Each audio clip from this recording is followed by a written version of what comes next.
Yeah, good to go, Pete, whenever you are. And what's up, everyone? So you want to let us know what we're doing here today, Pete? Yeah, we're just going to go over blind versus blind and all sorts of various scenarios. And just kind of see what we come up with and just kind of, take things as they come. So I think these are spots where Kurt and I are going to have as much to learn as anybody else, because these are kind of more, and in some ways, criminally understudied because they come up so often. Like, we started doing this with, button versus big blind a lot because that spot comes up a lot. But like these blind versus blind spots come up a lot too.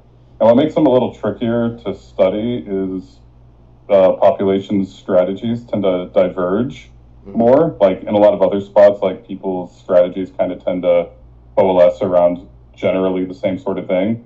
But you start to see like wider varieties of strategies attempted in blind versus blind at various depths, both from the small blind and the big blind, whether with people's, like here, for instance, like, it raised a 6-5 suited off 25 bigs. And I can guarantee you there's some players who probably, this is a 0% raise for them. So that's just one example of like some more divergent strategies that we're going to probably encounter here. Yeah, and I'll just throw my 2 cents here real quick. So honestly, like these blind versus blind spots are probably the most important spots in tournament poker, mainly because, for one, they're the most frequent spots that you run into whenever you're playing like, with an unraked ante game. There's going to be a lot of limping.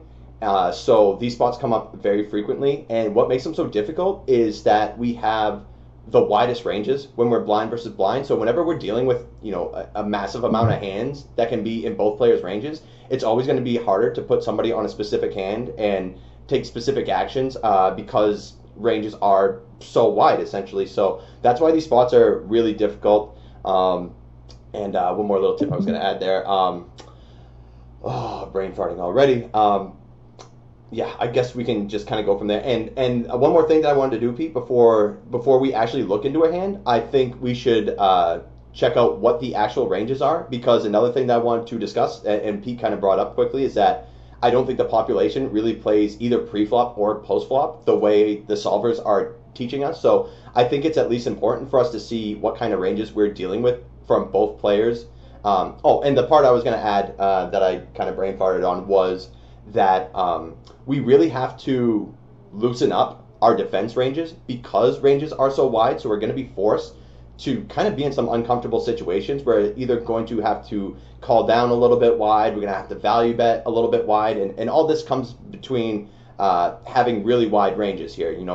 If it's big blind versus low jack, ranges are going to be much more condensed to just a few hands. When we're blind versus blind, even in single raise pots, ranges are still so much wider than they would be if it was just like EP versus big blind in a spot like this. So we'll just take a look at both players' ranges before we look into the hand, just so you guys kind of have an understanding of what hands both players are capable of having. And then from there on out, we should be able to make better decisions and have a better understanding of what kind of lines we want to take in each hand. So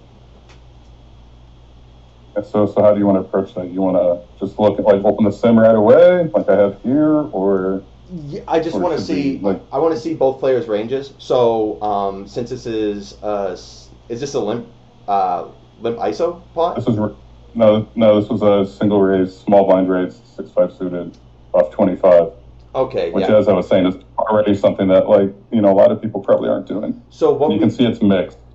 I was gonna say what we can do is we can just create our sim from scratch, and then we can kind of check the ranges from there without actually having to see what we want to be doing on the flop. You know what I mean? So just input to start a new sim.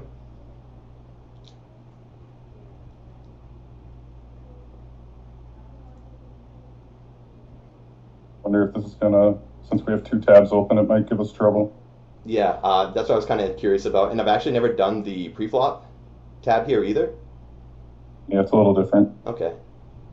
Yeah, funny enough, I haven't even looked into this, so that's probably a bit criminal on my part. Yeah, so you can already see that, there's tons of mixing, including the 5-6 suited is 50-50. And we can almost be assured that almost nobody is playing their ranges like this. And another thing to note... These 9-4 suited, 8-4 suited, 10-3 suited, I'm not hitting those. Yeah, essentially, the worst suited hands we're going to have are doing a lot of mixing.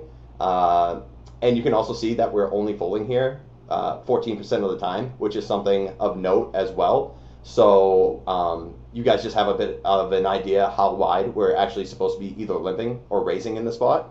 I think this is pretty interesting. This is definitely wider than I'm approaching the spot for sure. I don't know about you, Pete. Yeah, and it's definitely different than like the ranges I've studied in the past. Although in some ways, in other ways, like I know what I have just like rips ace 10 and ace jack here too. So that's interesting as well. Yeah, I'm surprised to see that ace 10. I think mine are ace 10 through ace 7 usually mix just jam in this spot. Yeah. And then I think like ace king through ace jack are doing more limp jamming. So yeah, so bottom line is we have a few hands that are just straight jamming for 25 bigs. That's mainly coming from our ace 9 through ace 6 offsuit and our pocket 3s and pocket 2s. And then the rest of them are playing, like you can see the majority of our limps are coming from like decent suited hands here. And then a lot of mixing with the offsuit hands. So just to give you a little bit of a visualization of at least like a solid baseline for you guys to look at. So if you guys haven't studied this and you don't have charts, I would highly recommend at least starting from here and getting something because as I said, like many people are studying these spots and they just are not playing nearly as our charts are, both pre-flop and how the solver will be playing post-flop. Then when we look at the big blind defense, this is also interesting in many different ways. Care to elaborate? Both from our traps that like kings and aces, but then even like jacks, tens, and nines are usually just calling, and like even down to like eights and sevens, like is calling a lot, which I'm sure would surprise a lot of people. And I think it's because like you just have such an advantage being in position in these blind versus blind spots with wide ranges that you don't need to be nearly as aggressive with your shoves. But also since you're calling so much, you also want to have a strong. You want to have some strong hands in your trap range, and so like the top of your range sort of makes sense, especially when you're at 25 bigs deep, and like it's going to be relatively easy to get the money in anyway. Yeah, when stacks are a bit more shallow, we want to do a little bit more slow playing. I actually have close to like basically aces and kings are pure trapping. Like queens is like just calling 75%, jacks is 50-50, and then even 10s through 8s are close to pure calling for my charts here anyway, and then 7s and 6s start mixing jams, and then basically 5s start jamming. So there's really not a lot of jamming going on here. They're mainly coming from the like small pair to our offsuit ace X region, and then we just have like a lot of slow plays. Like even a hand like king queen suited here is just calling. So I think like a lot of people between king queen off and king queen suited are probably jamming in these spots, but we're playing pretty heavy flat here. So that's definitely something of note, and I'm very confident saying that most people are not playing their ranges like this, myself included. Correct. All right. So now we have an idea. Yeah. So now, since we know ranges are wide, where do you think it here? We've raised 3.25 big blinds. Okay, yeah, so guys, throw in your 2 cents. Are we c-betting here? If so, what size? We checking? We mixing?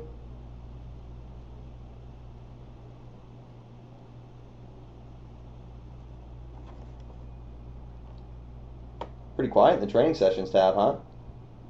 Yeah. What's going on, guys? To be fair, to be fair, I can understand being a little shyer in these spots because it's just not as, like, I mean, I don't know. Yeah. I don't know either, so don't be shy. Yes, we're all going to be doing a lot of learning here today, for sure. Yeah. All right, DMC says he's betting 3 bigs, about half pot. Yeah, and you can see what the betting options are here too, on the interface. Mm-hmm. Slammer's betting about 40%. That's Moose saying, I don't know, it'd be game flow dependent. But mostly bet. Okay.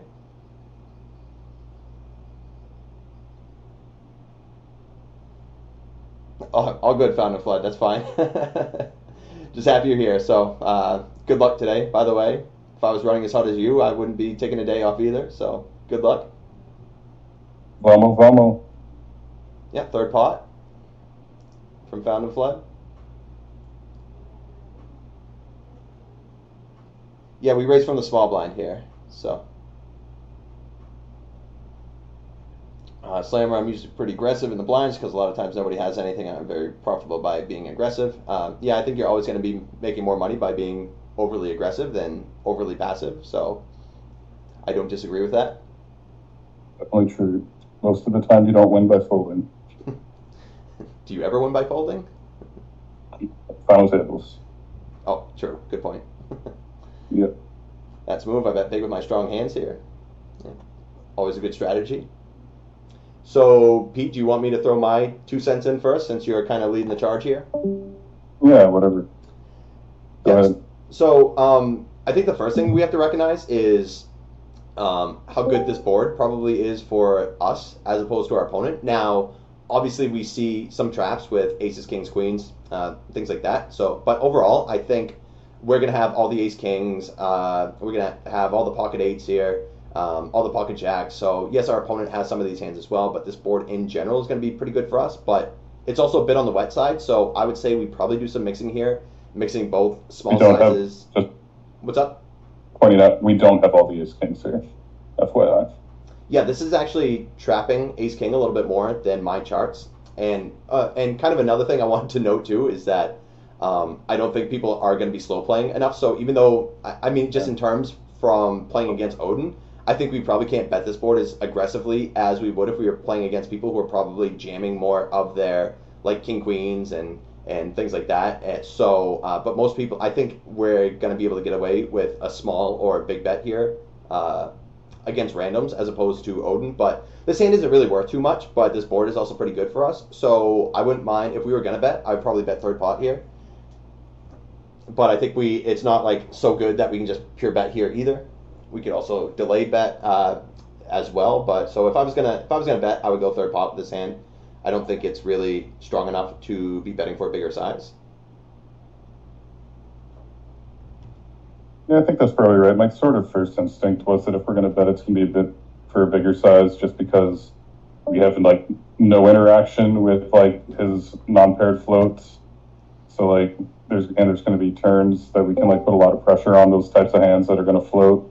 Mm-hmm. So like actually having the little cards might like incentivize a bigger bet, but I'm not totally sure on that at all. I think we do get big bet. I just don't think we do with this specific hand. So I definitely think we get to mix because the board is relatively wet. And also, I guess the other reason I don't really like big bet so much is because we also unblock all the queen nines, 10 nines, all the straight draws basically that they're going to have. And we, yeah, so I think just with this hand in general, I would mainly bet small. So throw in whatever you would do. We're following Pete here today. So I was wrong. Most prefers the 80%, it appears. And I have a dog looking at my ear right now. Gross. Yeah, but you know. So, all right. And yeah, if we can just look at the overall strategy on the flop here too, I'm just kind of curious how much we're mixing small and big. Or we can just look at the sim at the end, I guess. Yeah. We'll find it. Whoops, you have to see what happened. All right, you need to go outside. Sorry. We have a very needy dog. Don't talk about your roommate like that. All right, so we got to reload this. I think it will just like zip it right back up, but yeah. All right, I guess we can kind of get away with this.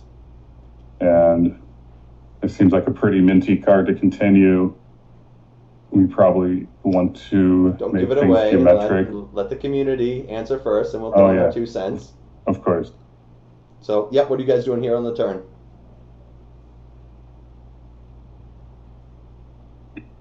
Pretend like you didn't hear anything Pete just said. Also sizing on the turn, if we're going to bet. That's a moves ripping for about 1.5x pot. Or just a big bet here anyway. Slammer says, now it looks like we can have a king, so I'm going to bet about 8 bigs.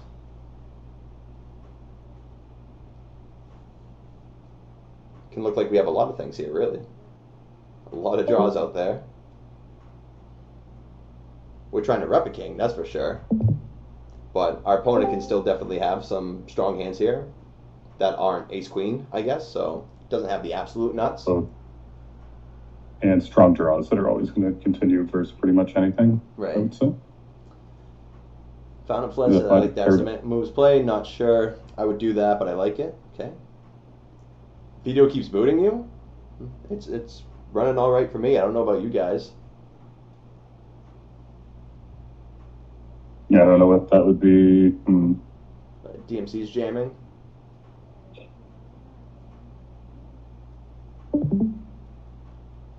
It's going to get rid of a lot of jacks and eights. Yep, that's true.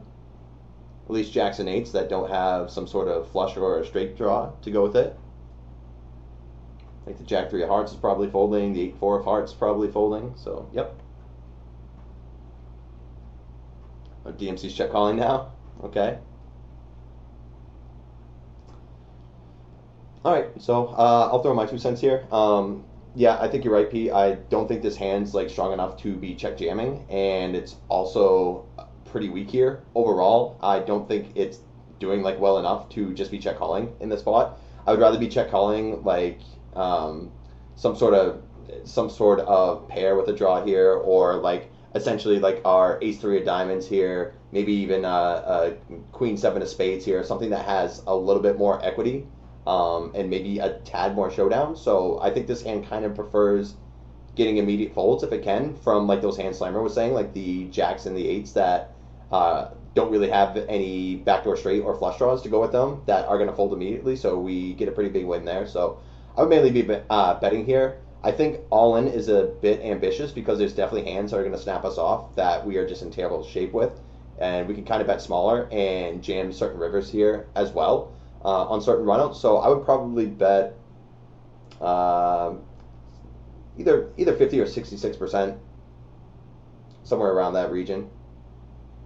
I think half pot makes sense because we'd be set up for about half pot on the river. Okay. And then just you can fold when he jams. I think you have to call it off. No. You wouldn't be bet calling here. No way. You'd be getting. I guess it'd be kind of break even-ish against like non-drawed pairs. And what we can do is we can actually, like after the hand runs, like we can see what we'd be doing here. It actually does check a lot. Yeah, this is kind of nuts. So I guess this will be worth digging into the sim. Yeah, we'll do it. But when it does bet 50% most times for probably the reasons we're suggesting that it sets up the. But certainly very notable that's checking about 80% of the time. So both Pete and I pretty off here. And we have 6 high. Pete let the community talk first, and then we'll throw our 2 cents. Well, the first times fair enough. Yeah. We have kind of done these differently than the other sessions, but fair enough. Oh, my bad. So, I mean, and I guess after this hand, we'll let you guys, I guess if this is how you've been doing them, I'm kind of new to these, so you can let us know if you'd rather have us ask your 2 cents between every hand, or you'd rather just have Pete and I kind of fly through hands, and then you guys just throw out your 2 cents whenever you have questions. So, whatever you guys want. Yeah, because we can get through more hands that way. That's the only thing. Not that I don't want to hear your guys' input or where your heads are at, but you know, there's a give and a take through how we want to manage our time together. Okay. So anyway, what do you guys want to do here on the river? Oh, that's a move. Yeah, he's already all in the turn. So, he's jamming here on the river. Okay, and like I said, it's up to you guys. If you'd rather have Pete and I just fly through a few hands and we can get through more. And then, of course, like feel free to chime in whenever you want. Definitely up to you guys. But for now, what are we doing on this river?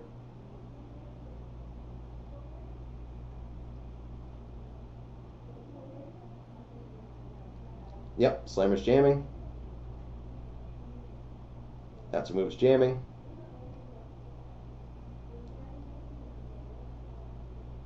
Okay. So it seems like everybody is in agreement that we want to try to get through as many hands as possible. And then, like I said, if you guys do have any questions that you'd like us to address, like feel free to hit us up and we'll absolutely address them. Okay, all good, DMC. So, I agree here. I think we probably have to jam. It kind of sucks because we don't block diamonds, but we do have 6 high here, and it's going to be kind of hard for us to win. I also think, like, a lot of backdoor spades are, it might be different if this was, like, the 3 of hearts. I think we're bluffing more with brick spades than we are with brick diamonds. But that being said, I still would think that we'd mainly be jamming here with 6 high, which is a very low frequency play. I think, Pete, you are kind of on the same boat too. You were going to be jamming here.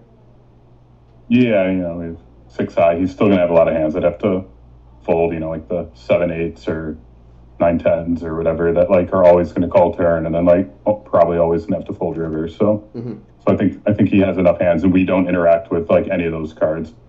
So that's good. The only thing we interact with is his own bricked backdoor spades, but that's like a relatively small portion of his overall range. Yeah. So we butchered this hand, huh? Yeah. I guess we can get into it. Yeah, so the first question I think we had was the C-bet on the flop. I think it said he's never folding his 10-9s, by the way. Wow. Which I also think, so I guess it's kind of good for us to note that I don't think anybody is probably calling as wide as Odin is. Like, this is one of the few spots where I would say people are not calling as wide, because I'm always saying that nobody folds, but I would kind of not expect people to be pure calling down with their 10-9 combos here. I don't know about you guys, but yeah, let's go from the beginning, because I'm pretty curious about and he's actually folding some of his weaker king X, which is also interesting, because it really just has go ahead. Yeah, no, so it just has something to do with how side cards interact with Vil or with our barreling ranges and whatnot, which probably pretty complicated to parse out the exact reasons why in every circumstance. But yeah, so even folding Jack 3, wow. So I think this is mainly because most of our value bets here on the river are going to be mainly like 2-pair plus, I would say, in this spot. Like, I don't think we're thin value betting. Like, even a hand like King Queen with a diamond, I'm not even sure is going to value jam on this river here. So if most of our value is coming from straights, flushes, and like strong 2 pairs, I would assume that's why we end up folding. No, it's pure jamming, King Queen. Like all King Queen combos, which is a bit surprising if it's going to be folding a hand like Jack 3. It also doesn't get to the spot very often with the line that we took, so that's why we don't see a whole lot of hands here. That's true. So things are a little so yeah, let's go from the root and see where we got thrown off so much here.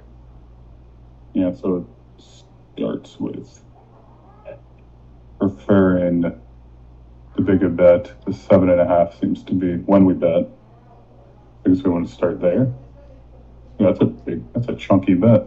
Okay, the my resolution just went down a little bit. So what are the most frequent bet sizes being used here? 80% in pot. So there's really not a whole lot of small bet being used here? Yeah, no, it's basically 5%. Wow. For a specific combo. Overall, yeah. even then, still it's 7.5% for bet 30. Okay. Bet a third. So yeah, it's pretty much mostly big bet or check, it appears to be. Yeah, it's even small for me, so. Now, what if that changes if we have How do we do high strategies less than 2% or whatever? No, it doesn't get rid of it though. Oh yeah, there we go. Okay. That's clean. That's cleaner. Yeah, there we go. Much better. Yeah. So yeah, it looks like we're doing a lot of mixing here in general, I would say, but mostly preferring the bigger sizes. So I guess the block bets are mainly coming from kings and jacks, but even those hands are very low frequency here. Mm-hmm. And then another interesting thing to note, that when we use a big size here, there's very little raising going on, and that's mainly because obviously the small blind is kind of polarizing his range to strong hands and strong draws. So versus a bigger size, you just do less raising in general, because the small blind's range should be a bit on the tight side. So you usually counter that by using a smaller raise strategy. Now, if we ended up betting smaller, we have a wider range of hands, and we need to counter that by throwing in some more raises. So not very surprised to see a very little raise frequency being used here.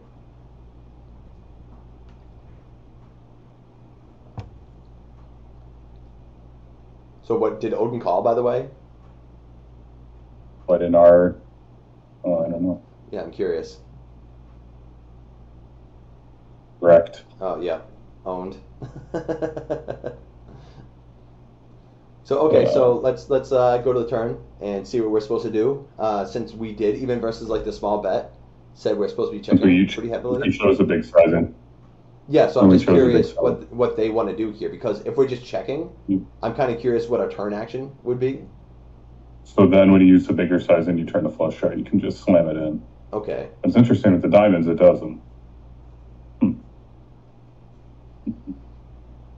Yeah. And then there's just a lot more shoving on the turn in general once you've set it up that way. So let's check here and then see what sizes big blind gets here. And I'm kind of curious, if we decide to check with our 6-5, what our action is versus a bet.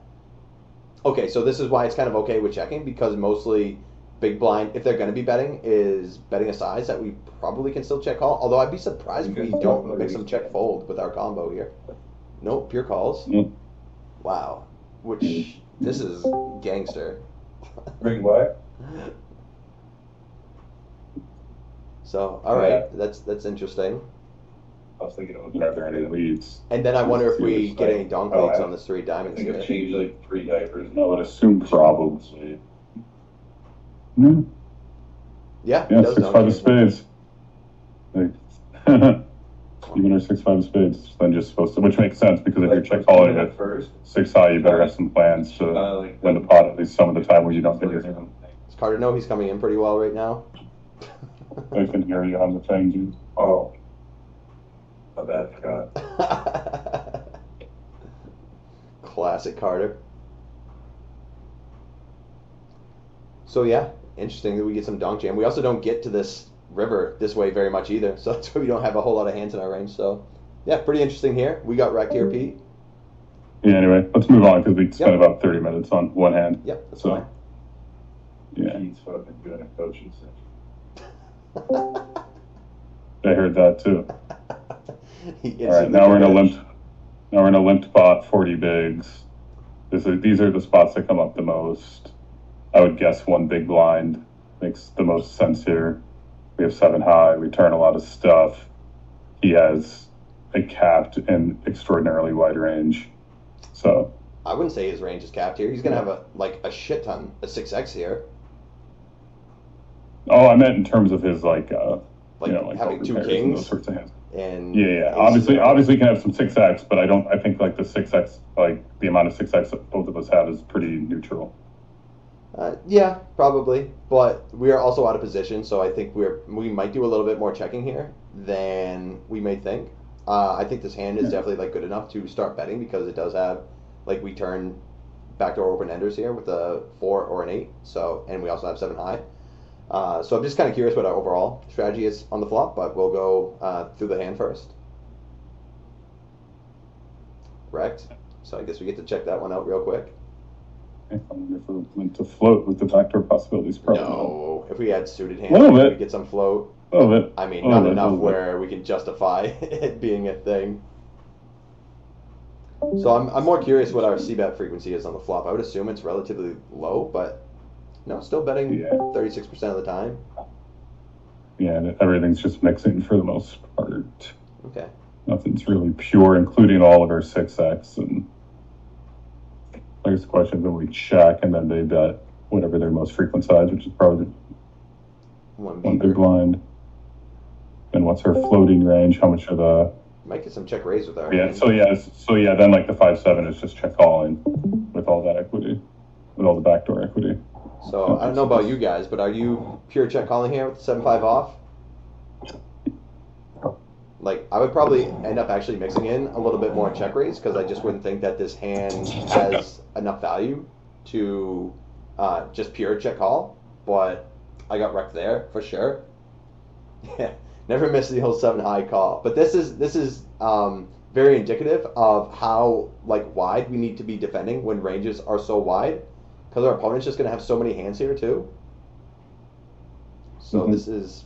And the other thing we should go back and look at is what the float range is for big blind when we bet 1 big blind, because that'll be the other eye opener. Mm-hmm. Is that any like 3-card straight hand I bet is meant to peel in these situations. So like the 8-5s, or the 7-4 offs, like they're never folding, which I think a lot of people probably just aren't floating with this kind of frequency. Anything with anything with anything.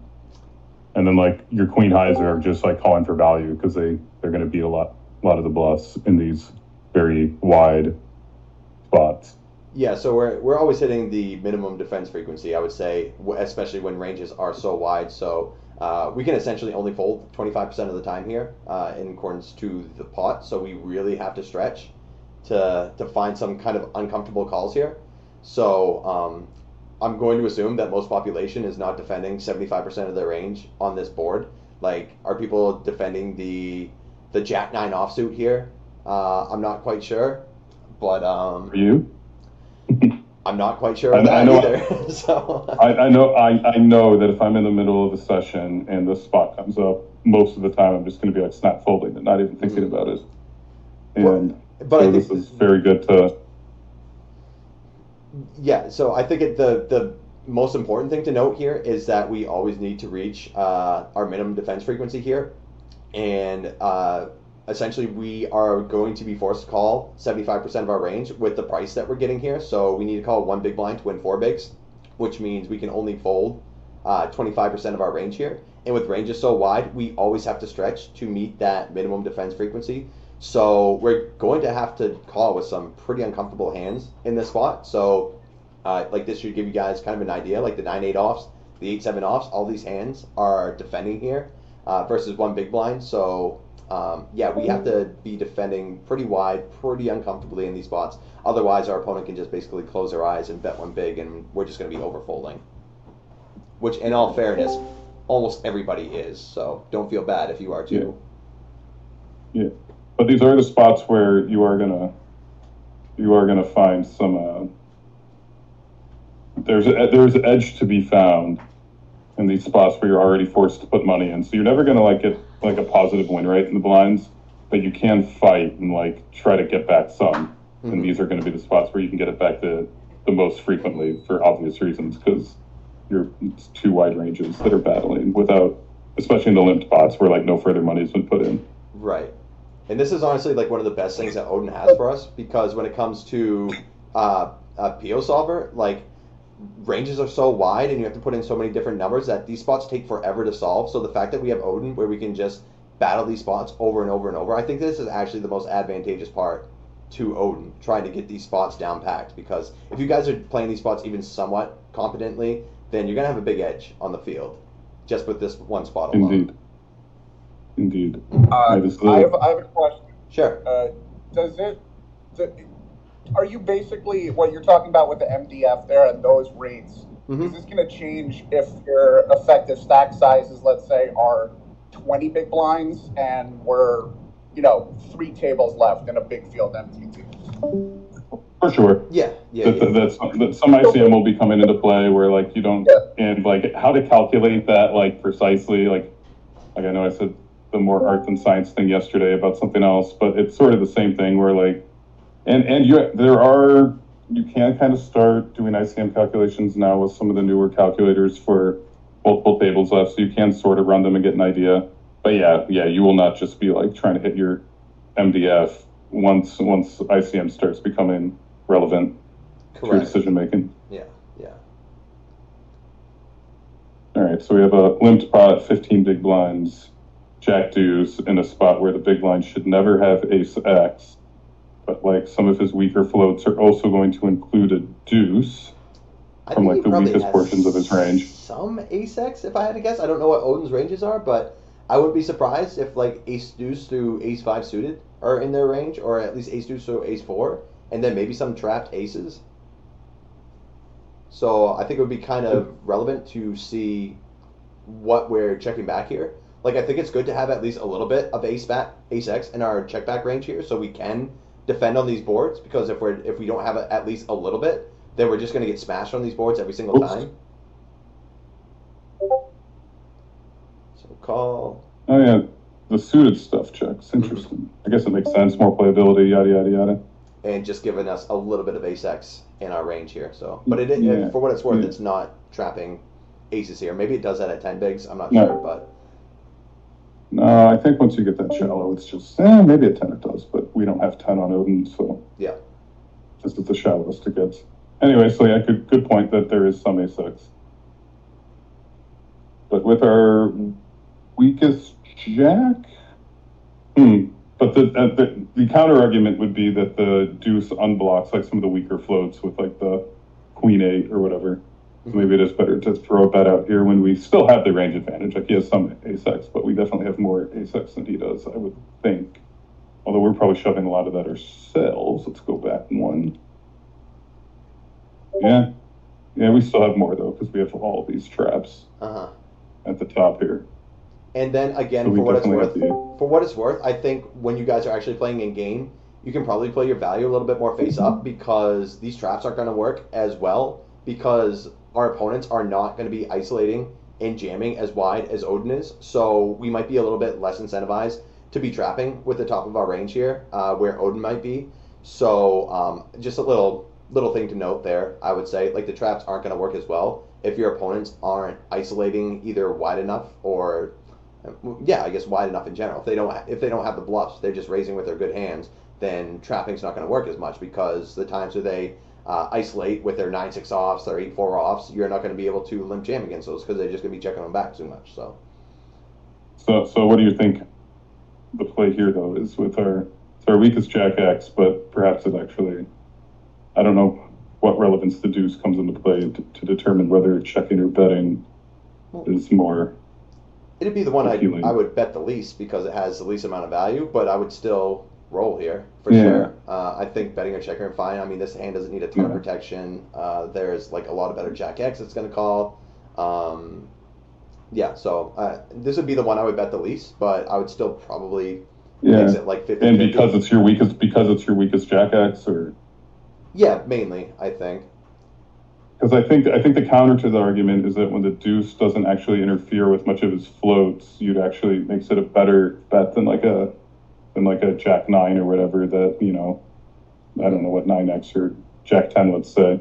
So if he had some like queen 10 or whatever, but that's pretty granular. So we also blocked the deuce 3 and the deuce 5. Oh well, so I didn't actually mean to click that, but either way, but it does.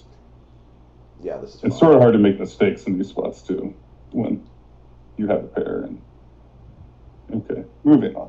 Sure.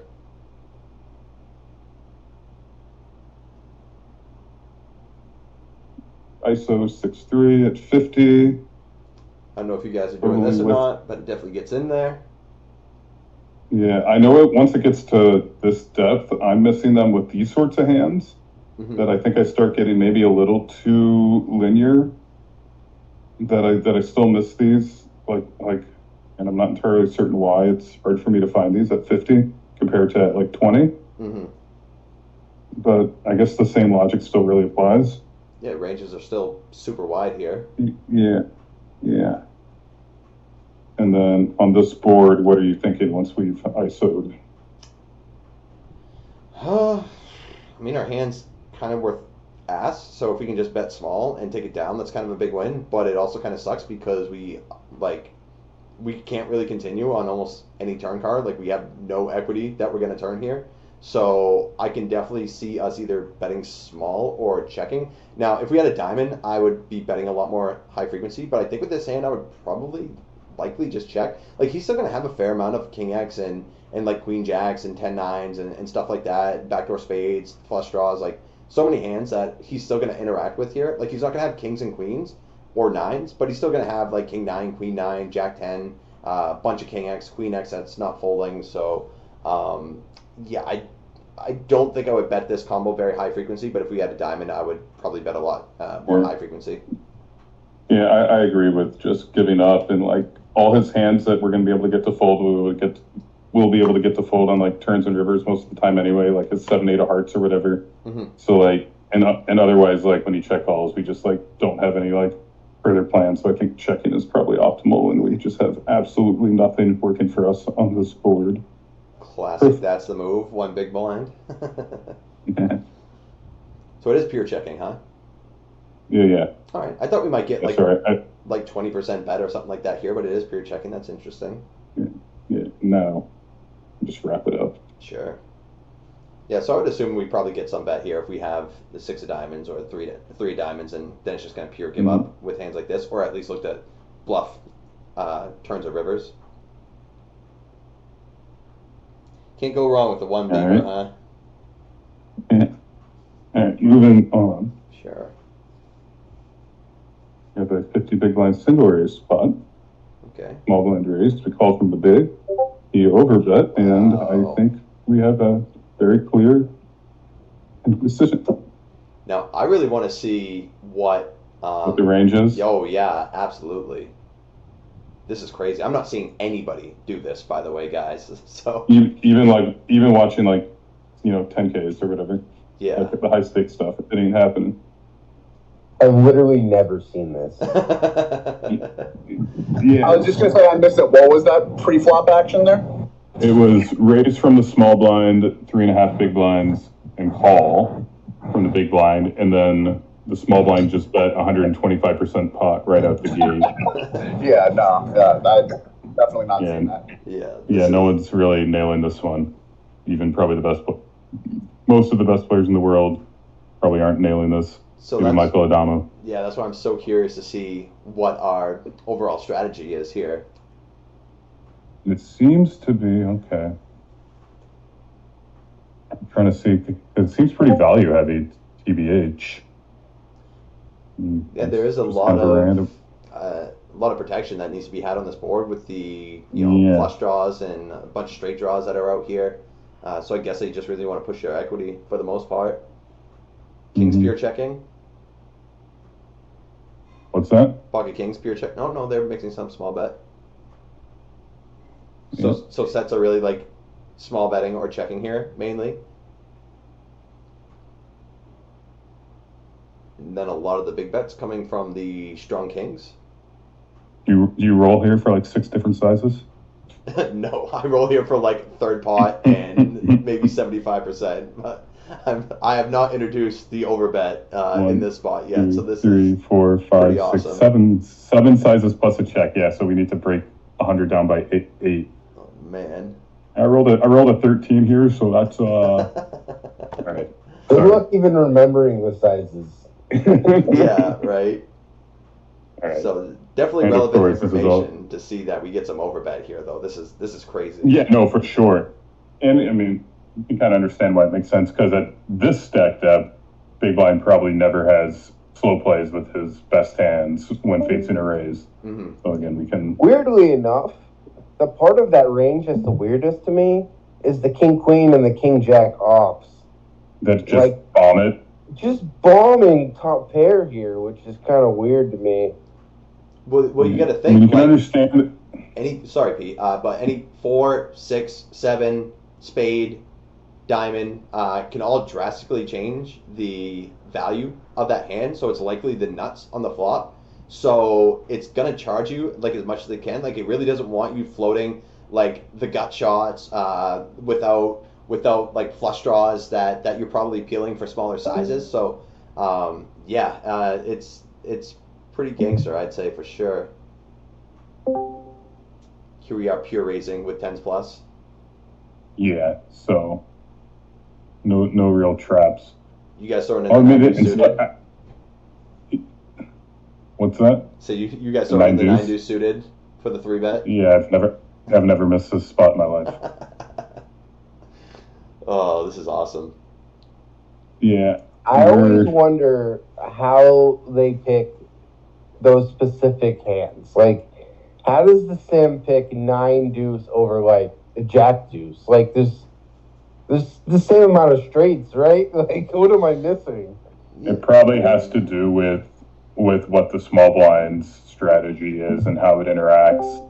But again, that's something that's also very granular. And just I'm I'm never adapting that to my game. It's more just Of course. curiosity, Yeah. Yeah, and I think it's always fun to try to figure out why Odin is doing what it's doing, because then that's just going to give you a better understanding of how it works in general. So just because Odin's suggesting it doesn't mean you have to do it, but I think it's more relevant to actually know why it's doing it as opposed to finding the spots to put it into your own game. And I think it just really wants to pull a few bluffs from the suited region, because you guys can see that mainly they're just flatting with the majority of their suited hands. So if they're going to pick some bluffs, they're just going to be kind of like the very bottom of the suited range, because then you can see the other suited hands that are only 3-betting are the ace king, ace queen, ace jack. So it's just trying to pull off a few bluffs in the suited region that kind of mix with our value. But yeah, in terms of why does 9 deuce 3-bet more than jack deuce, I couldn't tell you. Probably because hand like jack deuce, if you do flop top pair, it needs a little bit less protection than a 10 deuce or a 9 deuce. But then the same could be said about your 6 deuces. So who the hell knows?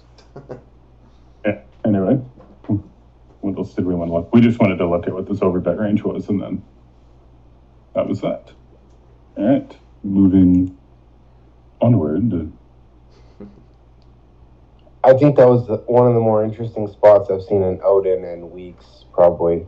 That's why I've been talking with Pete about how great Odin is for this exact spot, and to just be battling these out.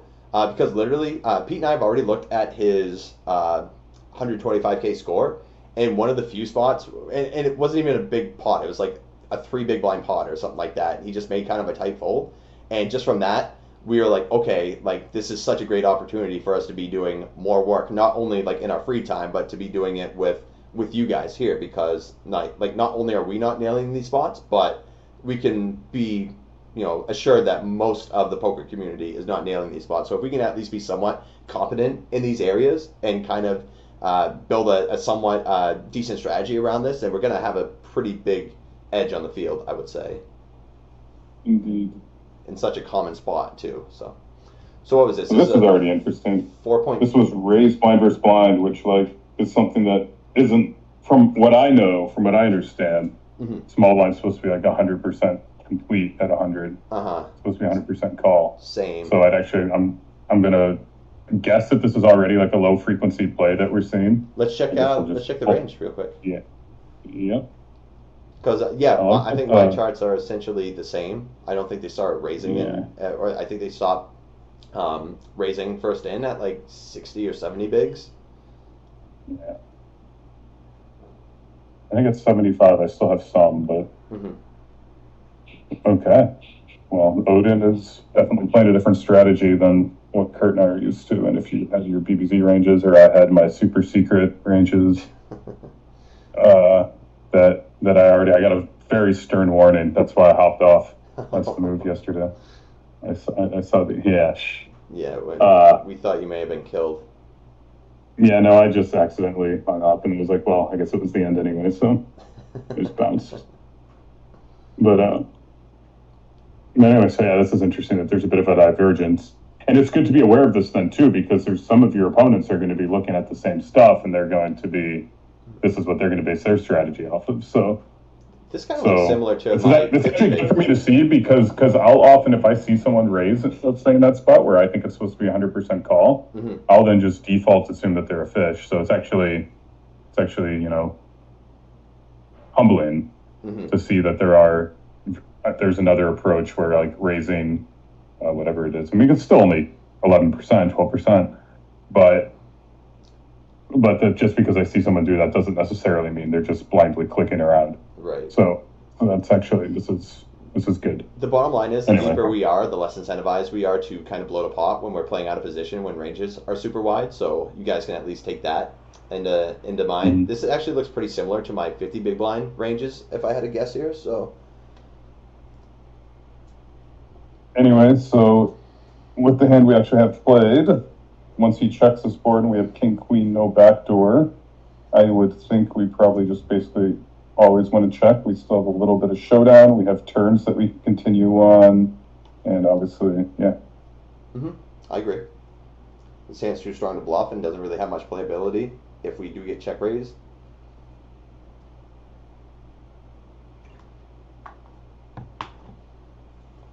Uh-oh. Yeah, it seems to work once you do that it just moves it to this tab. It seems to actually be rather amenable to our same thing we said on the flop. I think applies to the turn. We have showdown. We have equity now, and we don't want to get blown off that equity facing a check raise. So I wouldn't be surprised if we get some bet here. We'd probably get some 7x and 6x to fold, but I would mainly be checking here as well. Maybe I'd be betting like a quarter of the time. Oh, pure checking. Okay.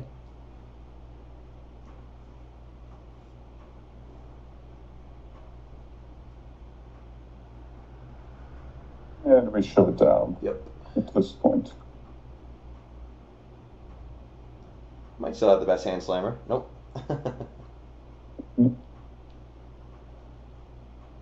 But yeah, we're still going to have a fair amount of ace-x. We're going to check back diamonds there too. So it's ugly for a specific hand, but we definitely hit that card a fair amount too.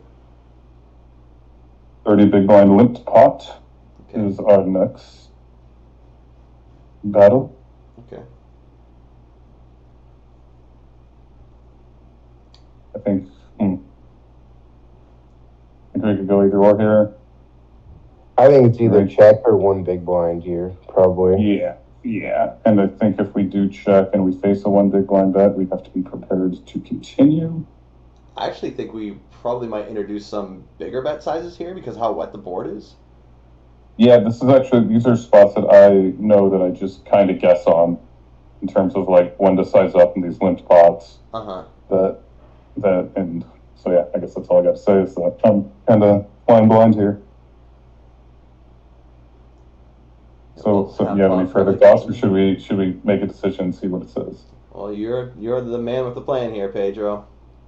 All right, let's do what we think. What would you do with this hand? Third hand game. Probably low. What do you think your default would be? I mean, I would low frequency bet. I think without a spade, we probably you'd be checking more. Some check call. Yeah, I'd probably be checking more than betting. I think I'd probably do the same. There we go. A little bit of one big blind though. I think a spade. And you can see the EV differences. It's an absolute wash between check and bet. Okay. That's pretty much what I was thinking. Mm-hmm. Yeah, it's not really one of these spots where it's hard to make a mistake. And then here, with king high, we're ahead of most of its draws. We turn some stuff ourselves. When we turn a king, it's sneaky. It's a sneaky top pair. I think just when ranges are this wide, king high is just too good to fold for the price we're getting here. Yeah, plus we just have the best hand a lot here too. So we probably make some check raise with spades. With the spade, yeah, I agree. Kind of surprised to see that it has fold a little some. Yeah, I'm a bit surprised to see we introduce a little bit of fold here. So and then like the way you could apply that to how you actually put it in your game. If you have especially if you have a HUD run in, you can see. I mean, it'd be kind of tough to have enough hands, but if you have some reason to believe that a guy's tighter and not stabbing enough, then you could definitely start leaning towards fold with hands with these kind of cuspy bottom of the barrel hands, because as you can see, a call is worth 0.01 bigs. Yeah, that's the biggest thing, because you're not going to get it's going to be hard to gain that many hands on one player for this specific spot. Yeah. I would say so. Seems like a card that we would get some leads on in general, but probably not with this exact combo. He probably, for one big blind, he probably gets to bet some 7x himself, and he's definitely going to have spades as well. So that's true.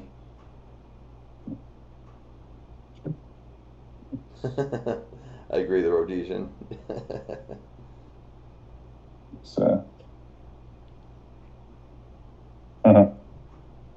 And we fold. I guess I'm curious to see if there's any leads on this turn. I think if he bets bigger, like 2 or 3 bigs, then we probably get some, because then he's just not going to have as much 7x. But on this card in general, like where he's still going to have flushes and 7x, we probably don't get a lot. Yeah. He has 0. Okay. Not surprised by that either, but is there anything else we could learn from this one, just to see what our MDF is versus... Or what our c-bet strategy is here, too. Do we introduce bigger bets on the flop? Oh, yeah. If we do that bet? was the other thing we wanted to know. First, we'll go back one by one. So, yeah, we can see that our MDF here is, again, quite... I think we're always going to be reaching minimum defense frequency when ranges are this wide. Yeah. So... And a lot of our kind of non-intuitive ones are from our king highs, so... Right. Because everything else has, some kind of equity looking for it. Okay. Yeah. So what do we have? We have the king 6 with the spades, right? So I'm assuming the with no spade. No, I mean, yeah. with the raise came I from, see probably what you came with said. king six with the king of spades, if I had to guess. Mm-hmm. Okay. And a little bit of big bet, but not too much. But it's just checking a whole lot as well. Yeah, that's interesting. Which there was a period of time where, like, in these limped pots, like, a lot of people just defaulted to always betting one big. And I think there was a period of time where that worked, but as you can see, like, if your opponent's, like, playing with any kind of brain, like, you can't just, like, blind bet all these boards. Mm-hmm. Yeah, again, I think Which, you're playing. which I know was something I was doing. I know that's something I was doing for a long time, was just blind betting these spots. And it worked. Like, it worked because people weren't defending, but I think people, for the most part, are better now. You're doing that your whole career. I mean, I'm still getting away with that a bunch, frankly. Yeah, I bet. And the pools you're in, like the ACR pool, is definitely different than the pools Kurt and I For are in. sure, for sure. But even in the and so pools, that's a good thing to always be mindful of, too. And on ACR, and especially like at lower stakes, like if I see somebody has, like a 40% C-bet percentage or something that indicates they're just a complete straightforward player, mm-hmm. I'm definitely trying to get away with that a lot more. Yeah, absolutely. And that's again, a good way to, mix the knowledge of the theory and your exploitative knowledge as well. Yeah, bottom line that we're really learning from this is that we can probably be overly aggressive in a lot of spots because people just are not going to be defending nearly as wide. Like, they're not going to find the raises, they're not going to find the calls that Odin's going to be finding. So we can counter that by maybe being a little bit more aggressive, knowing that our opponents aren't defending enough. So, but it's still good to practice against someone with a brain here too. Yeah. Or robot. So what size would we be choosing if we size up here? Just like full pot? Yeah, it's showing, 5% of pot and 4% of two big blinds, but there's not much of it in general is going on. And it looks like they're doing that with hands that either have, showdown value or some kind of equity with straight or flush draws. Am I categorizing that correctly? Yeah, I think so. I don't think there's too much, like, I would assume everything that's stabbing has, some additional things working for it. Yeah, there's usually not too much just like pure air here because ranges are so wide you don't need to reach that low. Right, and in general, when you are betting bigger sizes, they're mostly going to include stronger hands and stronger draws because you're obviously starting to polarize your range once you start using a bigger size. So the majority so like this queen six might be the most like unintuitive, like bigger bet with the queen of spades and the six. But then when you think about it a little further, you realize that there's going to be a lot of turns, like whether it's a spade or a 4 or an 8 or whatever. Overcards you're at the top pair. Yeah. Yeah. So that makes sense. Yeah. Anything else you think we ought to look at in this? No. This is good. All right. Interesting to see that it's checking that much overall. I would say too, though. Next. I'm really digging this right now. I don't know about you guys. But Yeah, this is like more brain. This is more like exploratory for us too. Mm-hmm. That we're discovering a lot of things. 100%, and everyone has heard me yap a lot recently. Like, it's blind v blind play, especially in the 30 big blind range, is just definitely one of the things I struggle with the most, and it comes up just all the time. It's the most frequent spot in tournament poker, basically. So, and it's important not only because it's the most frequent spot, because it's also the most difficult spot to work through, and that's because ranges are so wide. Whenever ranges are so wide, it's always going to be more difficult to navigate. Right, and stack preservation is also so important in late stages when that's coming up too. So it's I just feel like it's a big leap in my game, not being able to confidently play it that well. Yeah, it's like the thing I was saying before that, like, these are the spots where you're like forced to put money in. So anytime you can recover some of that money you're forced to put in, like, that's a huge win.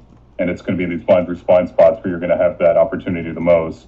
Because, if under the gun opens and you're in the big blind, you have trash, you just have to give it up and you lose, 100% of the time. Whereas in these spots, like, if you're really battling and like really, playing as tough as possible, you're going to be able to recoup a lot of that. Like when you like get into like the HUDs, like look at win rates and that sort of thing, you realize how much of like your win rate is like kind of determined by how much you recoup from the blinds.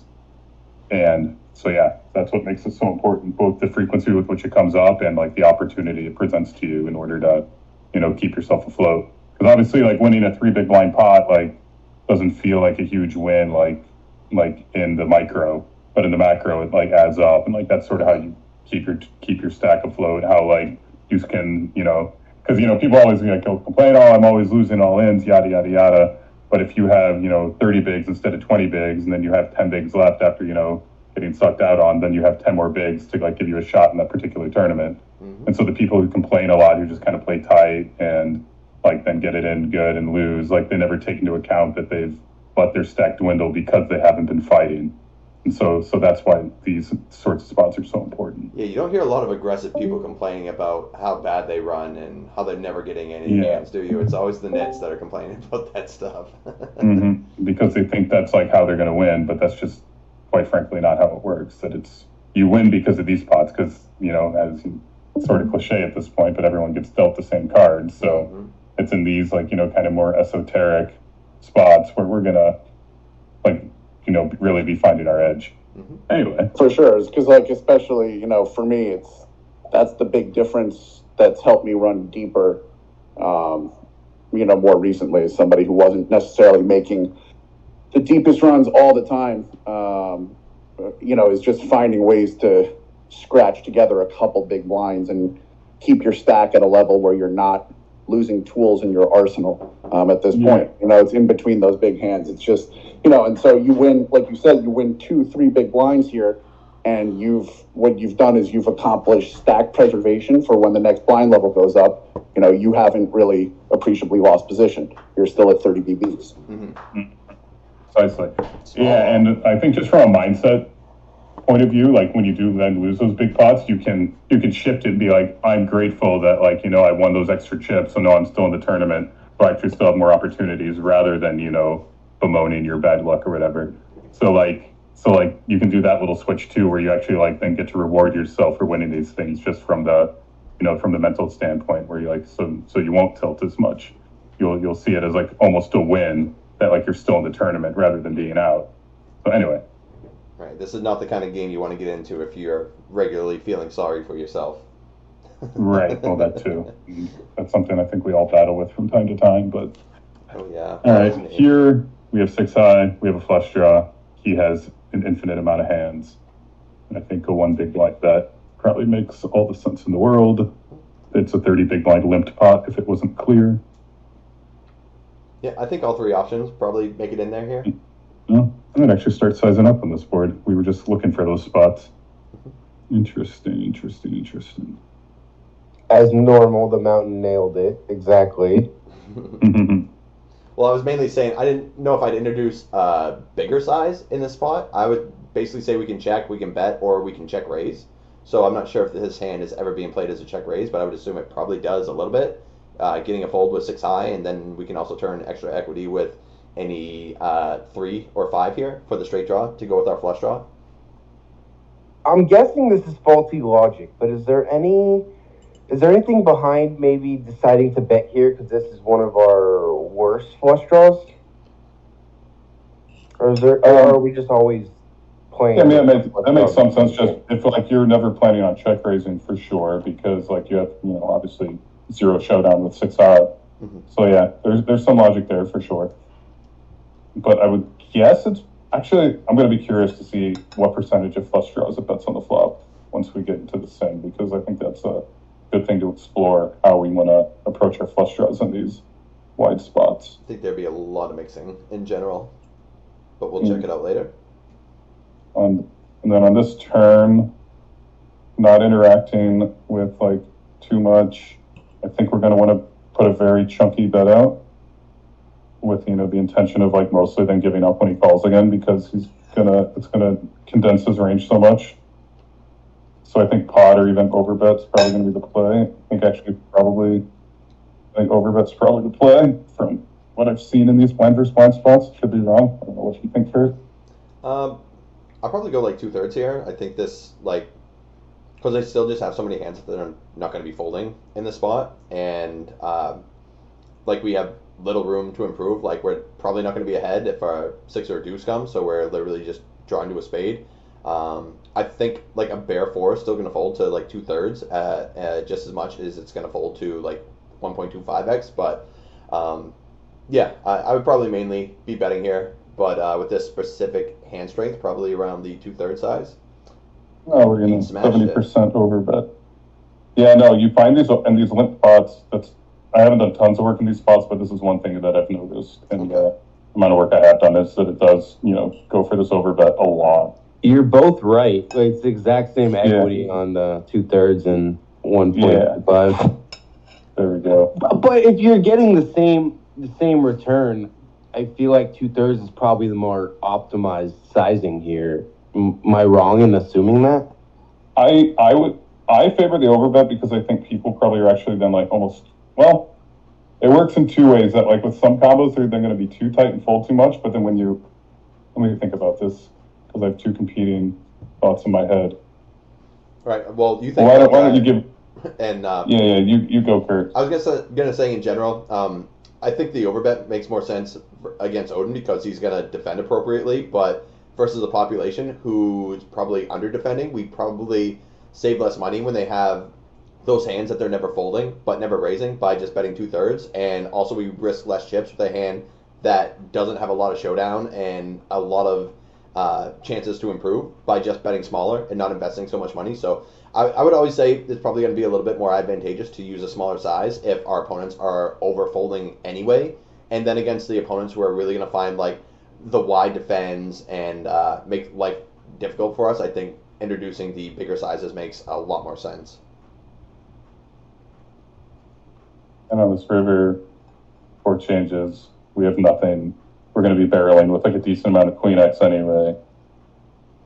I think this would be a very appropriate bomb, probably for pot. I'm probably giving up here, but I'm the fish of the group, so. I've had more runs than I have lately. Yeah. We just have no interaction except for his own busted flush draws. But like, I'm guessing like most of his King X and like even like a lot of his maybe his 2 pairs are gonna have to defend first pot, but like, we're gonna have to find bluffs here. It's good to have cards that are below everything else that don't interact with like his like auto folds, except for having the spades, of course. But yeah, so I do think we have to bluff. We have 6. I have a couple questions here, actually. So one, I'm going to be interested to see if we have overbet, because I think a lot of times in these boards where, like, if we're in position, we're basically polarizing our range a lot more, and we might get some overbets. But I've noticed out of position, we don't really use that size a lot. Like, I think we probably get, like, a lot of block and then maybe nothing bigger than pot. But the main question here, I think, is do we value bet hands worse than Queen X here? And so we probably would have 2 sizes on. We probably have a block and a big size, because I think the answer is yes. Right. And then also, like, is our biggest size bigger than pot? Like, I'm going to assume no. But, yeah, I'd definitely be interested to see this. I would probably bluff this spot, too, though. Nice. What's this 10%? Yeah, don't do that. Well, clearly I'm not bluffing here enough, but I think if I do bet here, I'm probably picking like no more than pot. I don't think I'm over betting here. Yeah, and basically what we realize is that it actually does make sense to size down slightly, probably because like a lot of the 10x hands are just gonna have to fold anyway to it 2/3. So I guess we don't have to bet as big. I think that block bet is super interesting, but like you guys said, I don't think it will work that well in real time. I think it's just so easy to just call with like a jack here, and just lose. I was gonna say I've tried that block bet in this spot a lot, and I try it no more because I just get burnt constantly with it. Yeah, nobody folds. And I mean, in all fairness, they shouldn't be, obviously, because of the price they're getting. No, any thinking player, it just makes no sense. I tried to do it to a friend recently too, and he like, when there are like 25 people left in a big tournament, he messaged me afterwards. He's like, dude, you got to go all in there or I'm never folding that. So basically trying to get his ace-high flush draws to fold and then just like his own garbage, which like, obviously we're blocking. Yeah, so I guess that 10% bet is really just targeting their auto folds here, really, because you can see they're only... So it's just... Yeah, they're still So it's defending. basically just saying, like, it's just preventing yourself from getting bluffed off when they have auto folds anyway. Also, it's like It was a pretty efficient bet then. Anyway, go ahead. it's kind of interesting with the exact hand we actually were bluffing with, because the hands that he's targeting beat us on accident, some of them, right? Yeah. But like with any other hand in our range, I don't know how much sense this makes. Yeah. Interesting. Well, But then also the fact, let's see when we bet 2/3, what his defending frequency ought to be. yeah, it seems like everybody else in the chat is mainly saying they would bet 2/3 here in the river too. Yeah. And does he starts folding this Jack X? Jack 10's never folding, which makes some sense. So you can't fold the pair, can you? For one big blind. Oh, this is 2/3. I'm looking at the 2/3 now. Okay. What we thought, so we can kind of get a picture of what hands we're getting to fold. Mm-hmm. And he does start folding some of his King X, so that's good to know. That a lot of the 10X is kind of mixing. 10-3 getting hood. That's real hard. Spicy with his weak tens. Yeah, and then the third question was, are we value betting with hands and on straights? That was the other thing we wanted to see. And Interesting that we are not using overbet size here, and this is what I've noticed. yeah, Out of position. and it makes overall. sense sort of on these 4 straight boards. Yeah. You see it more from the in position. So, like, just real quick, just check here, and I'm pretty sure we're going to see an all-in size from the big blind here.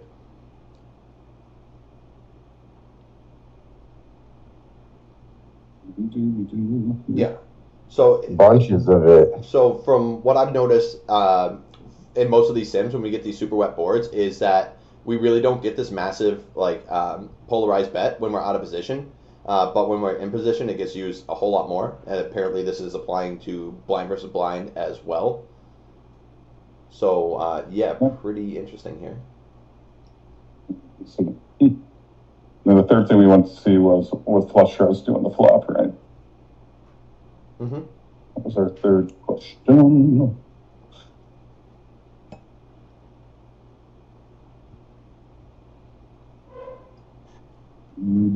This has been amazing. I've learned something from every hand today, basically.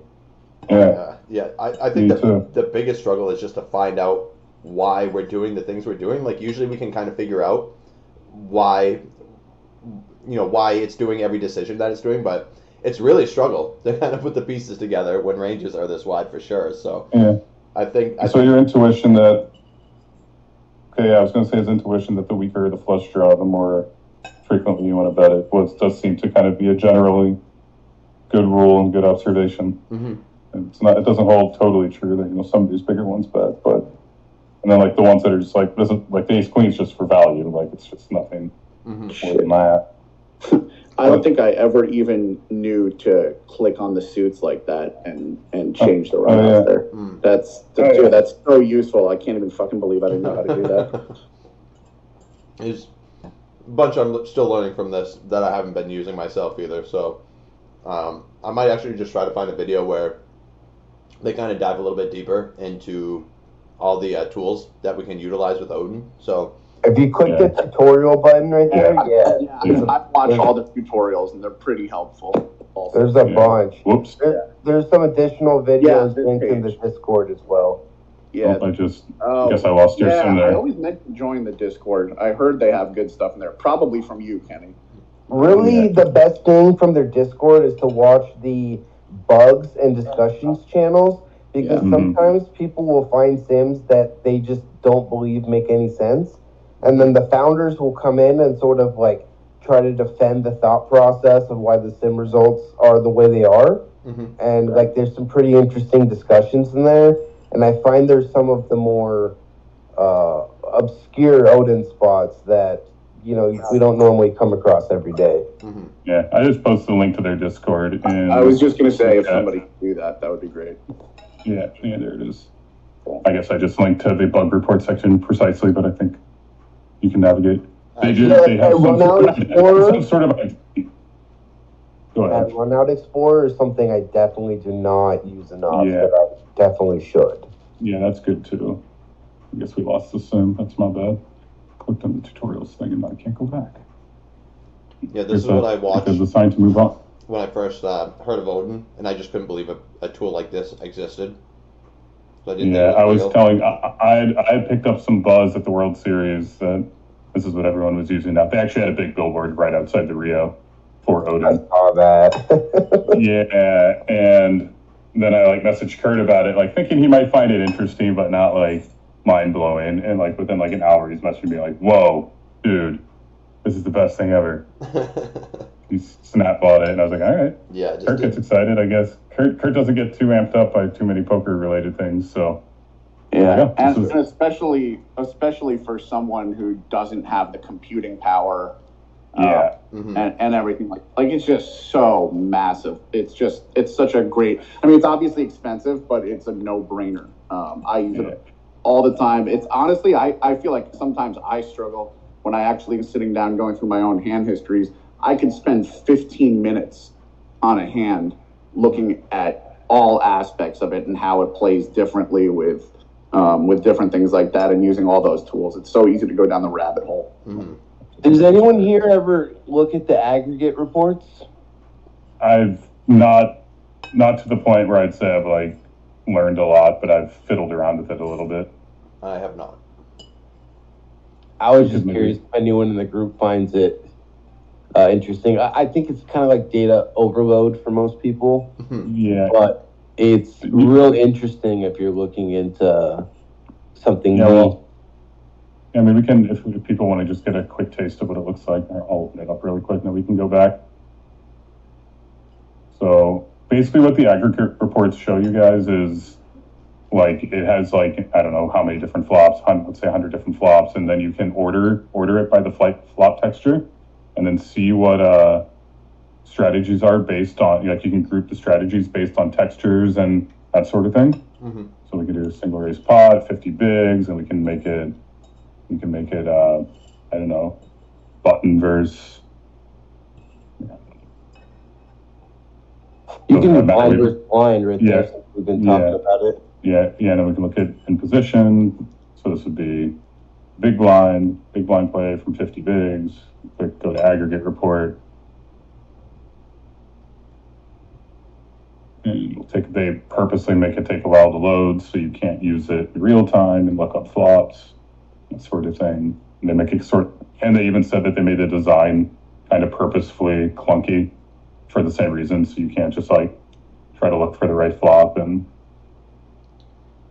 so you can like you can make it a monotone flop with no pairs and say it's semi-connected with a high card or a high flop, let's say, and apply. So then you'll see we have all these. I guess this is the only amount of flops it has that meets those criteria, but then you can like see like how often we're checking on this board with our range, how much we're betting that size. Yeah, I think the way I usually run these, and I haven't done a whole lot of work with aggregate reports, is by like how aggressively we're betting, and then kind of go down to see which boards we're being the most aggressive on, and then all the way down to the ones that are kind of like 50-50 to the ones we're being a little bit more passive on. Yeah, and then you can also sort it by EV, and it's better to look at EV than equity because raw equity just suggests like what happens if all 5 cards are displayed.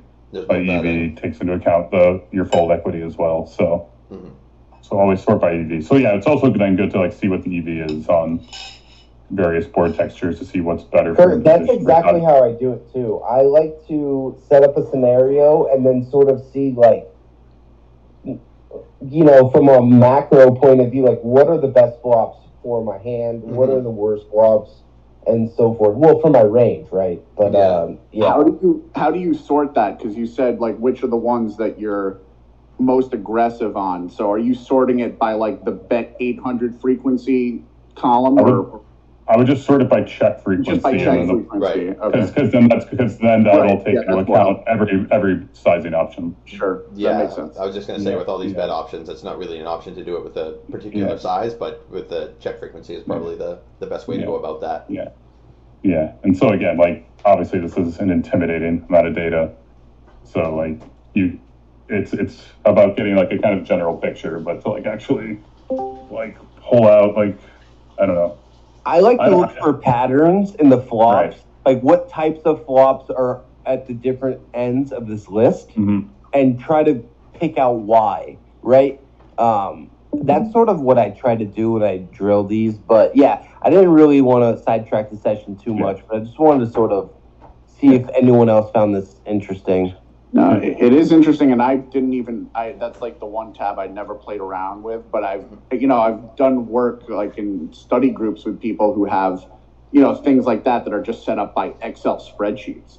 But that's just a much more helpful interface. Yeah, I know if you guys have ever seen the pads course or anything from him, he's got like he's got some massive Excel thing, and you can do it. You can, if you have Pile Solver and like supercomputing power, you can do it yourself, where you can just like have Pile run, 300 different flops for like one specific scenario, and then it'll automatically export it into like a relatively easy to read Excel sheet and that sort of thing. I think it usually takes with like a normal computer, it's going to take you over a day of just like letting it run, but that is an option. That's actually why I bought this computer about 4 days before I found out about Odin, so I haven't been using Pile nearly as much as I thought it would be. But yeah. Anyway, I guess we can do a few more of these. It's all set up. Yep.